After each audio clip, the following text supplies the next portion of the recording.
Assalamualaikum anak-anak Lima Abu Bakar. Hari ini kita akan sambung apa yang kita dah belajar minggu lepas, masih di bawah unit 6 Sejarah Kemerdekaan. Bersama saya Cikgu Noraihan. Objektif pembelajaran yang perlu dicapai hari ini ada dua. Yang pertama, di hujung pembelajaran, cikgu nak kamu semua tahu menyatakan usaha-usaha ke arah kemerdekaan. Yang kedua, cikgu nak kamu semua tahu menjelaskan apa kepentingan permuafakatan dalam perjuangan menuntut kemerdekaan. Baiklah, sebagai pengenalan, keperitan akibat dikuasai oleh penjajah menyebabkan rakyat bangkit untuk menuntut kebebasan tanah air. Kamu dah belajar betapa peritnya rakyat Melayu apabila dijajah oleh kuasa asing. Jadi kamu tahu tak, keperitan inilah yang telah membangkitkan semangat rakyat Melayu untuk menuntut kebebasan tanah air. Permuafakatan masyarakat dan pemimpin pelbagai kaum memudahkan proses mencapai kemerdekaan persekutuan tanah Melayu. Kamu tahu tak betapa istimewanya negara kita? Kemerdekaan dicapai disebabkan oleh adanya permuafakatan antara masyarakat dan pemimpin pelbagai kaum. Nanti kita akan tengok satu persatu. Peristiwa perjuangan menuntut kemerdekaan negara adalah seperti yang berikut. Kalau sebelum ni kamu dah belajar tokoh-tokoh yang telah menentang British, hari ini kamu belajar apa peristiwa yang berlaku sebelum negara kita mencapai kemerdekaan. Pada tahun 1942 hingga 1945, negara kita diduduki oleh Jepun, pendudukan Jepun. Kita akan tengok apa yang berlaku semasa pendudukan Jepun tu. Kita tengok Okey, pendudukan Jepun. Pendudukan Jepun menyebabkan banyak kesengsaraan. Selalu tak kamu tengok dekat TV betapa sengsaranya rakyat. Cikgu ada tengok satu cerita ni, cerita Apa Dosaku, tentang penyiksaan Jepun. Tapi sangat best lah memang cerita tu, memang sangat best. Dan pemimpin tempatan bangkit menggerakkan perjuangan untuk mendapatkan kemerdekaan. Kita tengok antara kesengsaraan. Ni adalah kereta api maut. Sebab orang Jepun semasa mereka jajah negara kita, mereka paksa rakyat kita untuk jadi buruh. Buruh paksa untuk buat laluan kereta api ni. Dan semasa proses membuat pembinaan laluan kereta api ni, banyak rakyat kita yang telah maut, yang telah mati. Sebab itulah ni dipanggil kereta api maut, laluan kereta api maut. Sebab banyak sangat orang mati semasa laluan kereta api ni dibina. Ni orang Jepun lah yang suruh. Seterusnya ni tengok betapa banyak pembunuhan, penyiksaan rakyat Jepun. Dan yang ni betapa banyak bom yang dia bom dekat tanah kita. Ni adalah antara kesengsaraan lah semasa pendudukan Jepun. Tapi tak lama, hanya 3 tahun sahaja. Dan kesengsaraan inilah yang menyebabkan rakyat kita bangkit untuk menggerakkan perjuangan bagi mendapatkan kemerdekaan. Seterusnya kita tengok Malayan Union pada tahun 1946 hingga 1948. Malayan Union, British memperkenalkan Malayan Union yang merupakan bentuk penjajahan baru. Kalau dekat sekolah menengah, kamu akan belajar dengan lebih detail, lebih lanjut, lebih teliti lagi tentang Malayan Union ni. Tapi ni kamu hanya belajar dasar. Sebelum Malayan Union adalah pendudukan Jepun. Jadi setelah pendudukan Jepun tu, British datang sebagai penyelamat. Dan seterusnya British ni memperkenalkan Malayan Union. Katanya Malayan Union ni untuk menyelamatkan. Tapi Malayan Union ni merupakan satu bentuk penjajahan baru, di mana Malayan Union ni telah menghapuskan kuasa Raja-Raja Melayu. Mereka telah menjadikan Raja-Raja Melayu tu sebagai boneka. Tapi mereka yang berkuasa itu Malayan Union lah. Orang Melayu yang dipimpin oleh Datuk On bin Jaafar bangkit menentang Malayan Union. Kamu kenal Datuk On bin Jaafar? Dah belajar kan minggu lepas tentang Datuk On bin Jaafar? Datuk On ni lah yang memimpin orang Melayu bangkit untuk menentang Malayan Union. Yalah, sebab Malayan Union ni dah rampas kuasa Raja-Raja Melayu.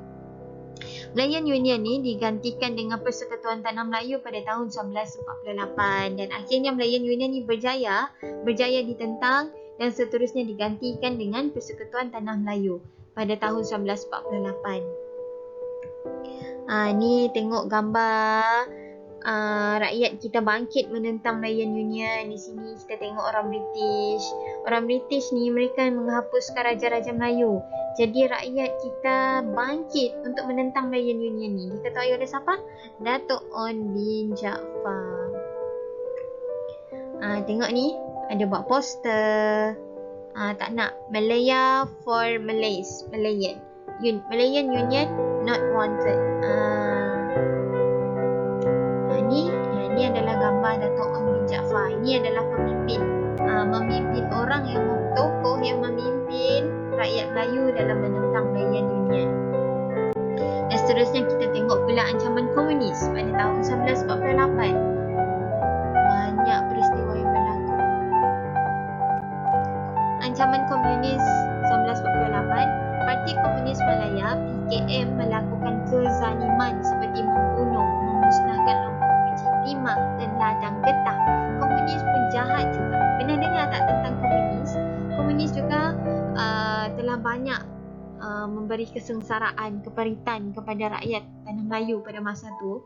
Keganasan komunis mengakibatkan darurat diisytiharkan di seluruh negara pada tahun 1948. Betapa besarnya implikasi ancaman komunis ni sampai negara kita diisytihar darurat.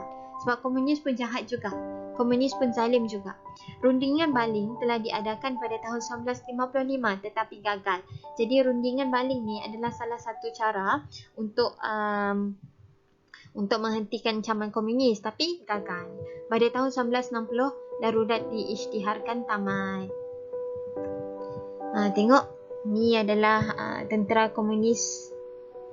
Ni mereka jahat. Mereka suka bunuh. Mereka musnahkan lombong biji timah.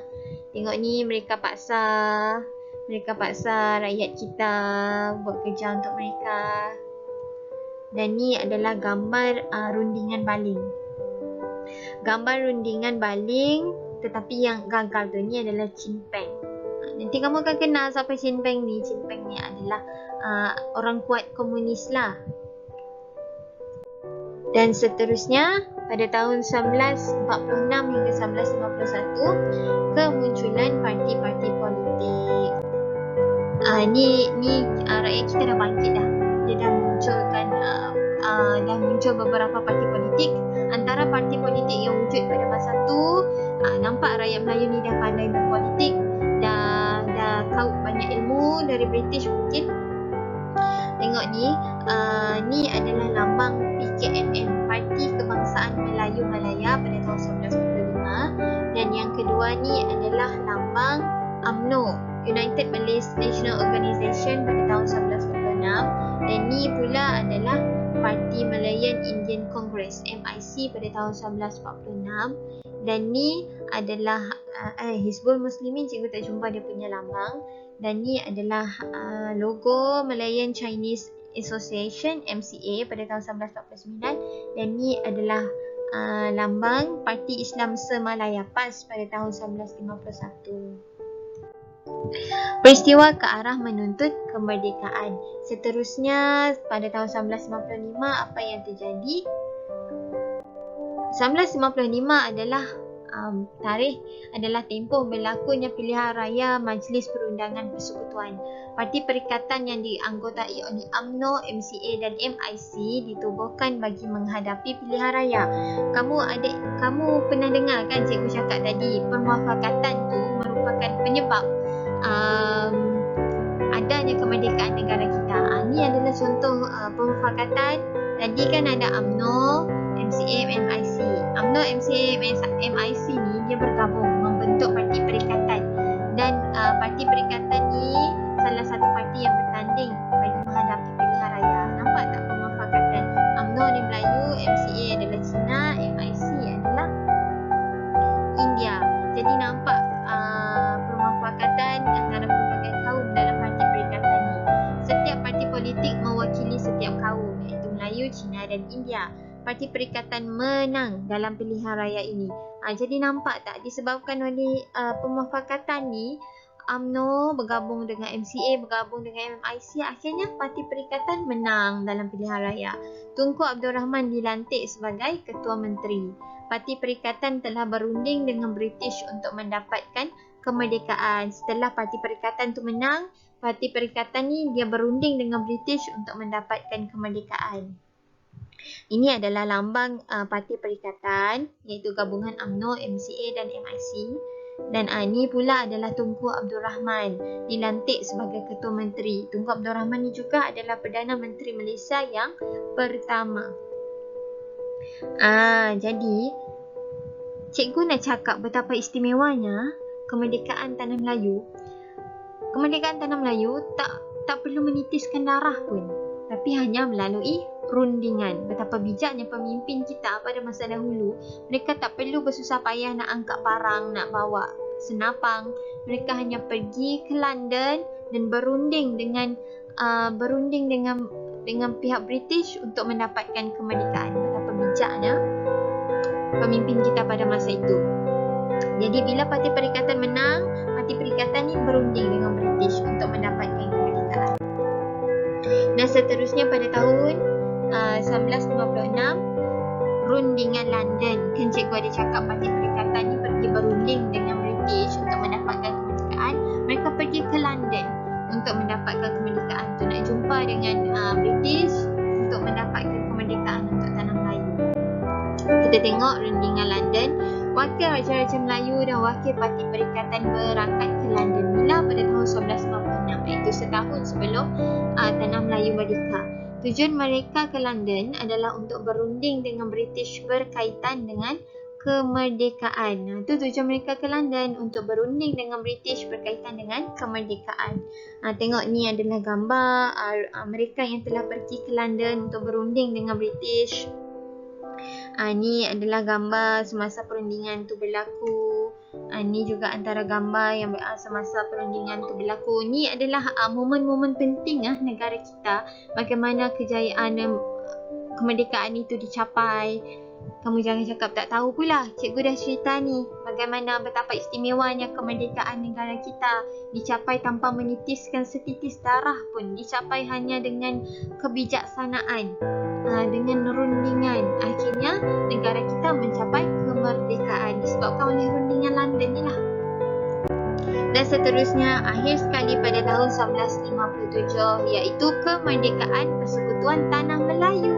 Yeay, merdeka! Akhirnya negara kita merdeka pada tahun 1957. Tunku Abdul Rahman mengisytiharkan kemerdekaan Persekutuan Tanah Melayu pada 31 Ogos 1957. Nanti kita akan belajar dengan lebih detail, dengan lebih terperinci tentang detik-detik pengisytiharan kemerdekaan. Itu minggu depan. Ni adalah antara gambar semasa pengisytiharan kemerdekaan Persekutuan Tanah Melayu tu. Dan ni juga betapa banyaknya orang yang datang untuk menyaksikan peristiwa bersejarah tu. Dan cikgu tadi dia sebut tentang rundingan London kan. Nama lain untuk rundingan London adalah rundingan kemerdekaan. Ni rundingan memang sangat penting, sangat bersejarah untuk negara kita lah. Pada tahun 1956, rombongan kemerdekaan berangkat ke London untuk berunding dengan pihak British yang diwakili oleh Lord Alan Lennox Boyd untuk mendapatkan kemerdekaan. Kan cikgu dah cakap betapa bijaknya pemimpin kita pada masa tu. Mereka datang ke British, mereka datang ke London untuk berjumpa dengan pihak British yang diwakili oleh Lord Alan Lennox Boyd. Tengok ni adalah gambar pemimpin-pemimpin, tokoh-tokoh yang pergi ke London yang merundingkan kemerdekaan untuk Tanah Melayu. Ni gambar bersejarah lah ni. Dan ahli rombongan ini terdiri daripada 4 orang wakil Raja Melayu dan 4 orang wakil Parti Perikatan. Ini adalah wakil Raja-Raja Melayu. Jadi maksudnya mereka tak pergi sendiri. Mereka ada bawa juga wakil Raja-Raja Melayu, Datuk Abdul Wahab, dan seterusnya Tuh Muda Abdul Aziz, iaitu Datuk Panglima Bukit Gantang. Seterusnya Abdul Aziz Abdul Majid, Datuk Muhammad Saif Muhammad Said, Datuk Nik Ahmad Kamil Haji Mahmud. Ni adalah wakil Raja-Raja Melayu. Dan seterusnya, Wakil Parti Perikatan Tunku Abdul Rahman, Datuk Abdul Razak Hussein, Dr. Ismail Abdul Rahman dan Kolonel H. Asli. Itu adalah Wakil Parti Perikatan. Dan hasil rundingan ini termeterailah Perjanjian Kemerdekaan Persekutuan Tanah Melayu yang juga dikenali sebagai Perjanjian London. Ini adalah hasil rundingan. Termeterailah Perjanjian Kemerdekaan Persekutuan Tanah Melayu. Perjanjian ini memutuskan bahawa 31 Ogos 1957 ditetapkan sebagai tarikh kemerdekaan bagi Persekutuan Tanah Melayu. Jadi nampak tak hasil rundingan tu? Wujudlah tarikh 31 Ogos 1957 sebagai tarikh kemerdekaan Persekutuan Tanah Melayu. Dan cikgu nak tanya, kita dah belajar banyak-banyak tadi. Kamu dapat fikir tak? Kamu boleh kaitkan tak? Bagaimana pemufakatan ni penting dalam perjuangan menuntut kemerdekaan? Adakah pemufakatan tu penting? Dalam usaha nak menuntut kemerdekaan, siapa yang bermuafakat? Apa kepentingannya? Cikgu cerita kan? Contoh dalam Parti Perikatan tu tadi, gabungan antara UMNO, MCA dan MIC. Nampak kan permufakatan tu akhirnya Parti Perikatan menang. Dan seterusnya dalam usaha nak pergi ke London, rundingan London ataupun rundingan kemerdekaan, mereka bermuafakat juga antara Raja-Raja Melayu dan wakil-wakil Parti Perikatan. Mereka bermuafakat, mereka pergi ke London bersama-sama untuk merundingkan kemerdekaan bagi mendapatkan kemerdekaan Tanah Melayu. Jadi nampak tak betapa pentingnya permufakatan dalam perjuangan menuntut kemerdekaan. Apa jadi kalau pemimpin kita masa tu pentingkan diri? Pemimpin kita pada masa tu hanya mementingkan keuntungan. Apa terjadi? Jadi nampak tak betapa pentingnya permufakatan dalam perjuangan menuntut kemerdekaan. Dan cikgu dah sediakan lembaran latihan. Cikgu harap kamu boleh hantar dalam Google Classroom kita. Kalau tak boleh hantar, sila bawa lembaran latihan yang kamu dah jawab tu semasa kita bersemuka kelak minggu hadapan. Baik, jumpa lagi. Terima kasih kerana sudi mendengar.